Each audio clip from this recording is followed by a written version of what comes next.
নমস্কার, আমি মৌসুমি একরাশ ভালোবাসা নিয়ে ব্লগটি সাজিয়েছি। আজ হচ্ছে সোমবার, আজ হচ্ছে মেয়ের স্কুলের দিন। এখন বাজে হচ্ছে ঘড়িতে এই 7:30 মতো হবে।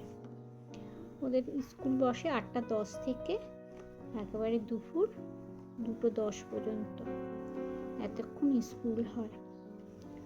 ও কেন্দ্রীয় বিদ্যালয়ে পড়ে। এখন টিফিন গুছিয়ে দিয়ে নিয়ে যাবে ওর বাবা। মোটামুটি নিজেই জুতো টুতোগুলো পরে একা একা। আমি যাওয়ার সময় বললাম একটু টাটা কর। ঘুম থেকে উঠে স্কুলে ছুটছে তো, মুডটা অফ, মোটেই করতে চাইছিল না টাটা। তাও করলো একটু। বাবা বললো একটু কর। ও যে ভিডিও তুলছি, ও সব ঘুম থেকে উঠেই মুডটা অফ ছিল বলে পছন্দ করে না। আজ বড় মেয়ে বললো, মা আমাকে একটুখানি লুচি করে দেবে? আমরা ঠিক আছে দিচ্ছি। আর লুচি যখন হলো তখন একার জন্য তো ওর জন্য করলে হবে না, সবার জন্যই করতে হবে। করছি যখন তখন সবার জন্যই সেটা করতে হবে। যাক, আমার এদিকে মোটামুটি লুচি হয়ে গেছে। লুচিগুলো বেশ ফুলকো ফুলকো হয়ে ফুলছে। আমার সব লুচি ফোলে না, আমি এত এক্সপার্ট নই। ফুলছে মোটামুটি, তো দেখছি। চলো, আজ একটু হেয়ার কেয়ার করব, চুলের যত্ন নেব। বর্ষাকালে খুব চুল ওঠে।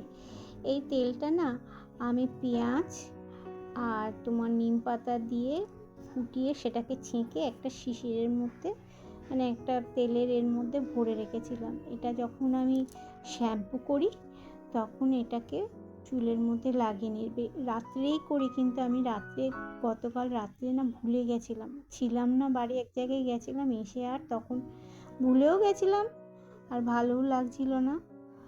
তাই এখন একটু ঘন্টা দেড়েক দুয়েক থাকবে, কাজ করতে করতেই হয়ে যাবে। তারপরে গিয়ে ভালো করে শ্যাম্পু করে নেব।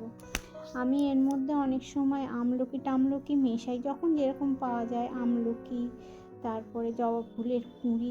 যখন করব তেলটা তোমাদের সঙ্গে একবার শেয়ার করে নেব। আমি এরকম তেল তৈরি করে রাখি। এবার চলো রান্নাঘরের দিকে যাওয়া যাক। আজ রান্না করব হচ্ছে রূপচাঁদ মাছ। এই যে সব মশলা, গুঁড়ো মশলাগুলো, লঙ্কা, জিরে গুঁড়ো, হলুদ গুঁড়ো, নুন, আর এদিকে পেঁয়াজ।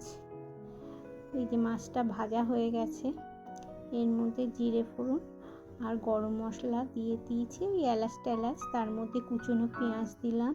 পেঁয়াজগুলো একটু লাল লাল করে ভাজা হয়ে গেলে টমেটো দিয়ে দিলাম। এরপরে ওই যে গুঁড়ো মশলাগুলো রেখেছিলাম, আদা রসুন একটু বাটা দিয়েছিলাম, তার মধ্যে গুঁড়ো মশলাগুলো সব দিয়ে দিলাম। দিয়ে একটু পুড়ে যাবে, তাই জন্য একটুখানি জল দিয়ে নাড়াচাড়া করে একটু ঢাকা দিয়ে, মানে তেল ছাড়া পর্যন্ত মশলাটাকে কষতে হবে। কষে তারপর একটু জল দিয়ে ঢাকা দিলাম, দিয়ে ফোটা অবধি অপেক্ষা করে তারপর মাছগুলো দিয়ে দিলে হয়ে যাবে আমার মোটামুটি রান্না। আর এটার পর 5 মিনিট একটু রেখে দিতে হবে। দিয়ে মাছগুলো মোটামুটি একটু সেদ্ধ হয়ে আসলে ওপর থেকে ধনেপাতা আর কাঁচা লঙ্কা ছড়িয়ে দেবো।